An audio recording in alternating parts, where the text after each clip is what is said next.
Hello दोस्तों, आप सभी कैसे हैं। उम्मीद करता हूँ आप सभी बहुत ही अच्छे होंगे। आज की इस वीडियो में हम पढ़ेंगे क्लास 10th मैथ, जो हमारा 5वां नंबर चैप्टर है समांतर श्रेणी, उसका प्रश्नावली नंबर 5.2 का प्रश्न संख्या 13 और प्रश्न संख्या 14 को सॉल्व करेंगे। और मैं आप सभी को विश्वास दिलाता हूँ कि मैं आप सभी को मैं सवाल को ऐसे बताऊँगा कि आपके दिमाग में बैठ जाएगा आपको, और इसके बाद ये सवाल कभी आप नहीं भूलेंगे।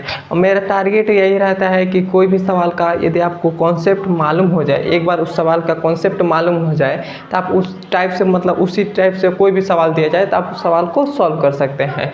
तो आइए अब हम देखते हैं 14 नंबर सवाल हमसे क्या कह रहा है। मैं आपको बहुत ही आसानी तरीके से बताऊंगा, आपको समझ में आने लगेगा।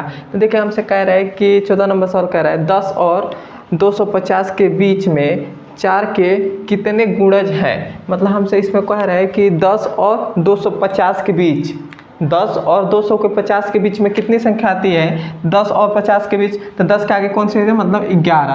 तो 11 हो जाएगा, उसके बाद हो जाएगा 12, उसके बाद हो जाएगा 13, उसके बाद हो जाएगा 14। ऐसे ही dot dot dot dot dot कहाँ तक जाना है, 250 के अंदर। तो 250 के अंदर तो ये हो जाएगा 249। ये हमारे पास 49 हो गया। तो अब देखिए 10 और 250 के बीच में हमारे पास कितनी संख्या आई है, ये हमारे पास संख्या आ गई। तो यहाँ पर हमारे पास देखिए 10 और 50 के बीच में ये हमारे पास टोटल संख्या है, क्योंकि 10 और 50 के बीच में क्या है, तो 10 के आगे क्या आता है 12, और 250 के अंदर क्या रहता है, मतलब पीछे क्या होता है 249। तो इन दोनों के बीच में, मतलब इन दोनों के बीच में इतनी हमारे पास संख्या आती है। उसके बाद हमसे कह रहा है कि इनके बीच में 4 के कितने गुणज है। मतलब हमें इसमें बताना है कि इन दोनों संख्या के बीच में, ये बीच में संख्या आई है, तो इसमें से कौन सी संख्या है जो 4 का गुणज है। तो 4 का गुणज तो 11 होगा, वो 4 का गुणज नहीं होगा। 12 है, वो 4 का गुणज है। क्यों? क्योंकि 4 तिया 12, तो ये हो जाएगा 4 तिया 12, तो एक 12 गुणज आ रहा है। उसके बाद 13 नहीं होगा, 13 नहीं होगा। फिर से अब हमारे पास 13 नहीं होगा, तो अब हमारे पास 14 देखेंगे। तो 4 का गुणज में थे 4 तिया 12, 4 चौको 16, 4 ये भी नहीं होगा, 4 चौको 16 हो जाएगा। उसके बाद 16 के बाद 4 पच्चे 20 हो जाएगा। उसके बाद हो जाएगा 24 हो जाएगा। उसके बाद ऐसे डॉट डॉट डॉट, यह कितना कहाँ तक जाएगा, ये हमारे पास जाएगा टोटल 248 तक जाएगा, 248 जाएगा। देखिए मैंने यहाँ पर कैसे सॉल्व किया। देखिए मतलब हम सबसे पहले कह रहे थे कि 10 और 250 के बीच में संख्या, तो 10 और 250 के बीच में संख्या ये हमारे पास आती है 11 से शुरू होंगी और जाएंगी कहाँ तक, 249 तक जाएंगे। उसके बाद हमसे कह रहा है कि 4 के कितने गुणज है। तब हमें इसमें बताना है, ये जो संख्या दी गई है, ये समांतर श्रेणी दी गई है, इसमें हमें बताना है कि 4 के कितने गुणज है। तो 4 के गुणज मान लेते हैं कि 12 है। एक मानने हमारे पास 4 का गुणज 12 होता है, 16 भी होता है, 20 भी होता है, 24 भी होता है, ऐसे हमसे 248 होता है। तो ये हमारे पास इन दोनों के मतलब इसमें समांतर श्रेणी के 4 का गुणज ये होता है, तो हमने 4 का गुणज निकाल लिया। अब हमारे पास निकल गया। तो अब हम सबसे पहले तो प्रथम पद इसमें से निकाल लेते हैं। तो हमारे पास प्रथम पद क्या हो जाएगा, 12 हो जाएगा। जब हमारे पास प्रथम पद मिल गया तब हम सर्वांतर निकाल लेते हैं। तो सर्वांतर क्या होता है, डी बराबर क्या होता है, दूसरे पद में से पहले पद को घटा देना। दूसरा पद हमारे पास क्या है 16, और पहला पद क्या है 12, तो 12 हो गया। इसमें से घटाएंगे तो हमारे पास कितना आएगा, 4 आएगा। तो हमारे पास डी का मान कितना आ गया, 4 आ गया। अब हमारे पास देखिए, और ये जो हमारे पास लास्ट में दिया गया है, ये हमारे पास nवां पद है। nवां पद मतलब an का मान है। तो an का मान हमारे पास कितना आ गया, 248। तो ये हो गया 248। अब हम nवां पद का सूत्र लगाएंगे। तो nवां पद का सूत्र क्या होता है, वो होता है an = a प्लस n-1 और गुणे में होता है d। ये हमारे पास nवां पद का सूत्र होता है। तो an हमारे पास कितना है, तो an हमारे पास 248 है। तो ये हो जाएगा 248 = a हमारे पास कितना है 12, तो है 12 हो गया। फिर से प्लस है तो प्लस, n हमारे पास नहीं मालूम है तो n हो गया माइनस, ये 1 है तो 1 हो जाएगा, और गुणे में d है तो d का मान कितना है 4 है, तो ये हो जाएगा 4। तो हमारे पास कितना आ गया, इस 12 को पहले इधर भेज दे रहे हैं। तो हमारे पास इधर प्लस में है, इधर आएगा तो क्या हो जाएगा माइनस में हो जाएगा। तो ये हो जाएगा 248 माइनस का 12 इक्वल टू, ये हमारे पास क्या है, ये हमारे पास n-1 और गुणे में d है तो d हो गया। 248 में से 12 को घटा देंगे तो हमारे पास कितना आएगा, ये हमारे पास आ जाएगा 6, 3 और 2 हो जाएगा तो 236 आ जाएगा इक्वल टू, ये हमारे पास क्या आएगा n-1 और गुणे में 4, तो 4 है, ये हमारे पास गुणा में 4 है तो इक्वल टू के इधर भेज देंगे तो हमारे पास क्या आ जाएगा, भाग में चला जाएगा तो ये हमारे पास क्या आ जाएगा, ये हमारे पास आ जाएगा 236 बटा में 4 इक्वल टू में क्या हो जाएगा n-1 हो जाएगा। अब हम इसे काटते हैं, देखते हैं कट जाएगा तो 4 एकाने 4 और 4 पच्चे 20, 4 पच्चे 20, 3 बच गया तो 4 पच्चे 20 और 3 जाएगा इसमें तो ये हो जाएगा 36, तो 4 नामा 36 हो जाएगा तो हमारे पास क्या आ जाएगा 49 इक्वल टू n-1, ये हमारे पास माइनस का 1 है इक्वल टू किधर जाएगा तो क्या हो जाएगा प्लस में हो जाएगा तो ये हमारे पास हो जाएगा 59 और प्लस में हो जाएगा 1 इक्वल टू में हो जाएगा n, तो हमारे पास कितना हो जाएगा 60 बराबर n, तो n का मान हमारे पास 60 आ गया। तो इसका जो हमारे पास टोटल इसमें पद होंगे, मतलब इसका जितने भी, मतलब इसमें 10 और 250 के बीच में 4 के कितने गुणज मिलेंगे, 60 गुणज मिलेंगे और यही हमारा आंसर हो जाएगा।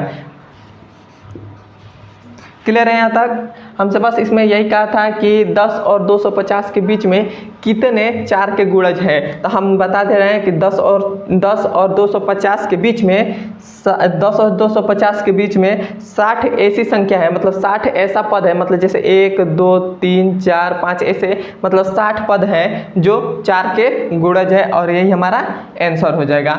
यहाँ तक आपको समझ में आ गया होगा और आशा करता हूँ आपको समझ में आया होगा, और आपको समझ में आया तो एक बार मुझे कमेंट में बता दीजिए और मेरे चैनल पर नए हैं तो सब्सक्राइब कर दीजिए।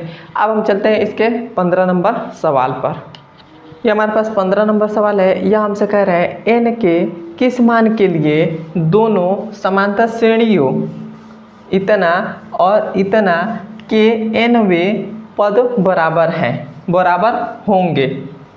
हमसे इसमें क्वेश्चन में कह रहा है कि होंगे, तो हमसे इस क्वेश्चन में कह रहा है कि हमें ये जो दो समांतर श्रेणी दिए गए हैं इसमें कौन सा ऐसा पद है जो दोनों बराबर, मतलब ऐसे हमारे पास दो समांतर श्रेणी है तो ये देख लीजिए, अभी आपको समझ में आएगा। देखिए हमारे पास दो समांतर श्रेणी, पहला समांतर श्रेणी है, ये दूसरा पद है, ये तीसरा पद है, ऐसे ही डॉट डॉट डॉट, ये प्रथम पद मतलब प्रथम समांतर श्रेणी है तो इसका कौन सा पद आएगा, जैसे पहला पद, दूसरा पद, तीसरा पद, ऐसे ही हमें कौन सा पद आएगा कि जो दोनों का बराबर होंगे। जैसे मान लेते हैं कि इसका मतलब हम मान लेते हैं कि इसका जो 13 पद है, जो मतलब इस समांतर श्रेणी का 13वां जो पद है, मतलब इस समांतर श्रेणी का जो 13वां पद है वो हमारे पास आ जाएगा, मतलब 60 आ जाएगा, और इस भी समांतर श्रेणी का 13वां जो पद होगा, 13वां पद वो भी 60 होगा।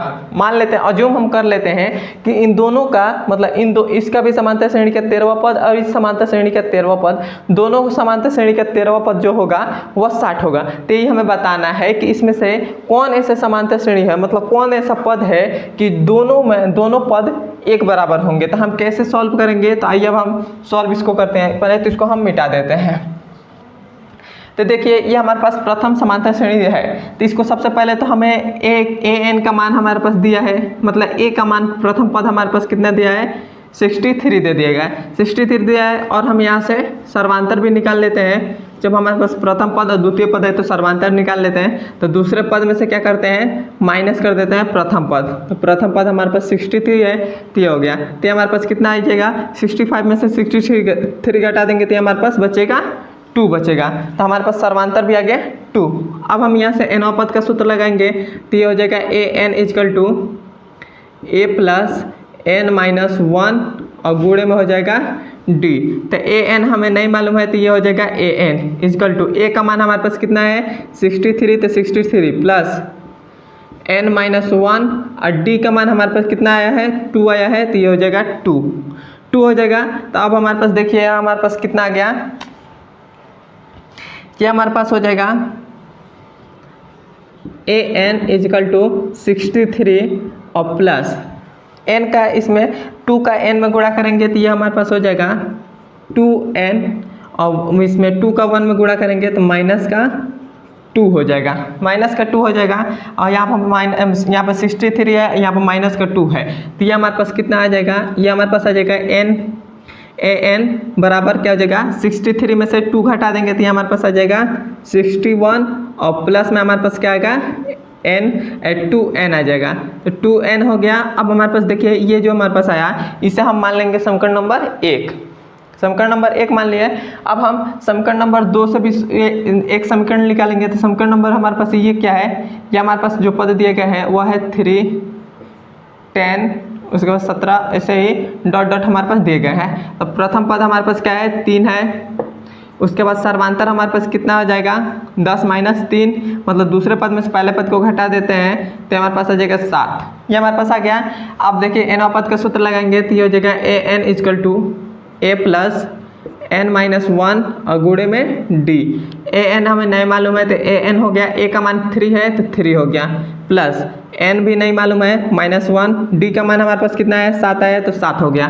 तो ये हमारे पास हो जाएगा an इक्वल टू 3 प्लस इसमें गुणा करेंगे तो ये हमारे पास 7 का n में गुणा करेंगे तो ये हो जाएगा 7n, और इसमें गुणा करेंगे तो माइनस का 7 हो जाएगा। तो हमारे पास कितना आ जाएगा an। अब हम -7 में से 3 को घटा देंगे, -7 में से 3 को घटाएंगे तो ये हमारे पास कितना आ जाएगा, तो ये हमारे पास आ जाएगा माइनस का 4 आ जाएगा, और प्लस में 7n है तो 7n हो गया। अब ये जो हमारे पास आया ये हमारे पास समीकरण नंबर क्या हो जाएगा 2 हो जाएगा, समीकरण नंबर 2 हो गया। अब देखिए समीकरण नंबर ये हमारे पास 2 हो गया, ये हमारे पास समीकरण नंबर 1 मिल गया और ये हमारे पास समीकरण नंबर 2 मिल गया। अब हमसे क्वेश्चन में यहाँ पर देखिए कह रहा था कि nवें पद बराबर है, मतलब nवें पद बराबर है, मतलब इसका मतलब ये दोनों जो है ये दोनों बराबर हैं। कैसे मतलब बराबर है, तो ये हमारे पास दिया है, क्वेश्चन में दिया है, तो यहाँ पर लिख दे रहे हैं दिया है, दिया क्या है वो दिया हमारे पास ये पद और ये पद दोनों बराबर हैं। तो ये हमारे पास पद क्या है, ये n हमारे पास क्या है, ये हमारे पास है 61 प्लस में 2n, और बराबर क्या है, ये हमारे पास है माइनस का 4 और प्लस में 7n, ये दोनों बराबर है। तो यहाँ पर देखिए हमारे पास एक तरफ कर लेते हैं, ये 2n और ये माइनस का 7 इन दोनों को एक तरफ कर लेते हैं और इसको एक तरफ कर लेते हैं। तो करेंगे तो हमारे पास देखिए क्या आ जा रहा है, यहाँ पर हम सॉल्व कर दे रहे हैं, तो हमारे पास 61 है तो 61 हो गया, और -4 को इक्वल टू के इधर भेजेंगे तो प्लस का 4 हो जाएगा इक्वल टू। अब ये हमारे पास देखिए ये हमारे पास 7n है तो ये हो गया 7n, और यह प्लस का 2n है तो इधर आएगा तो माइनस का 2n हो जाएगा। तब देखिए ये हमारे पास कितना हो जाएगा 65 इक्वल टू 7n में से 2n घटा देंगे तो हमारे पास कितना बचेगा 5n बचेगा, 5 की गुणा में इधर आएगा तो क्या हो जाएगा भाग में हो जाएगा, तो 65 बटा में 5 इक्वल टू में n हो जाएगा। तो अब इसको हम काटेंगे तो कट जाएगा, कितने बार में कटेगा, ये हमारे पास कटेगा 13 बार में, तो n का मान हमारे पास 13 आ गया। तो इसका इन दोनों समांतर श्रेणी का 13वां जो पद होगा, 13वां पद, इन दोनों समांतर श्रेणी का 13वां जो पद होगा वो दोनों बराबर होंगे। मतलब ऐसे जो हमारे पास ऐसे हम लिख रहे हैं, जैसे पहला पद है, दूसरा पद है, तीसरा पद है, चौथा, पांचवा, छठवां, सातवां, ऐसे हम करते जाएंगे। तो इन दोनों का जब 13वां पद आएगा तो वो 13वां पद जो होगा वो बराबर हो जाएगा, और ये हमारा आंसर हो जाएगा। यहाँ तक आपको समझ में आया तो एक बार मुझे कमेंट में बता दीजिए, और हमारे चैनल पर नए हैं तो सब्सक्राइब कर दीजिएगा, और वीडियो आपको कैसा लगा है कमेंट में ज़रूर बताइएगा। अब हम मिलते हैं इसके अगले नंबर वीडियो में। धन्यवाद।